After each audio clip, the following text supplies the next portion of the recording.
सूत्री मांगे पढ़ने के लिए कहा है।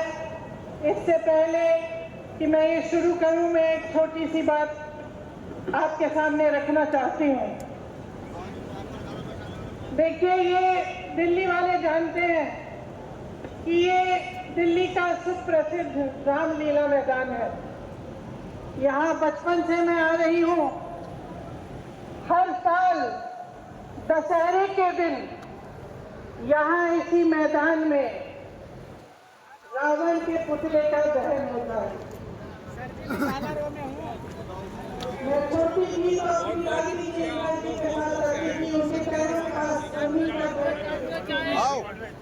उन्होंने हमारे देश की ये प्राचीन, हजारों वर्ष प्राचीन गाथा जो रामायण है, भगवान राम जी की जीवन गाथा आज जो सत्ता में है वे अपने आप को राम भक्त कहलाते हैं। इसीलिए यहाँ बैठे हुए मेरे मन में ये बात आई कि उनको इस संदर्भ में कुछ कहना चाहिए। मुझे लगता है कि वे कर्मकांड में उलझ गए हैं। मुझे लगता है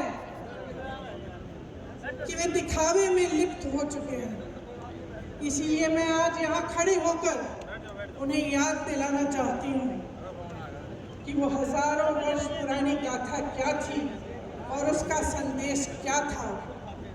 भगवान राम जब सत्य के लिए लड़े, उनके पास सत्ता नहीं थी। भगवान राम जब सत्य के लिए लड़े, उनके पास संसाधन नहीं थे। उनके पास तो रथ भी नहीं था। रथ रावण के पास था, संसाधन रावण के पास थे, सेना रावण के पास थी, सोना रावण के पास थी। वो तो सोने की लंका में रहता था।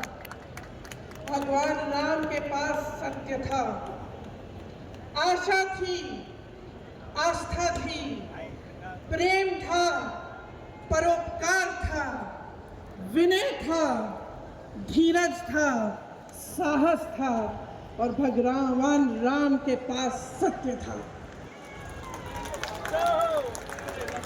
मैं सत्ता में बैठे हुए सरकार के जितने भी सदस्य हैं, अपने प्रधानमंत्री नरेंद्र मोदी जी को याद दिलाना चाहती हूँ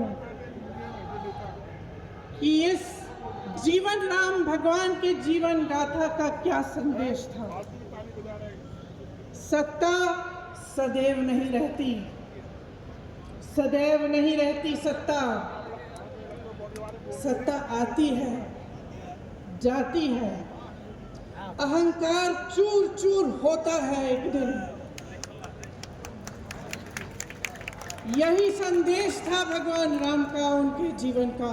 और आज यहाँ रामलीला मैदान पर खड़े हुए इंडिया गठबंधन की 5 मांगों को पढ़ने से पहले मुझे उचित लगा कि मैं ये संदेश एक बार फिर दोहराऊं।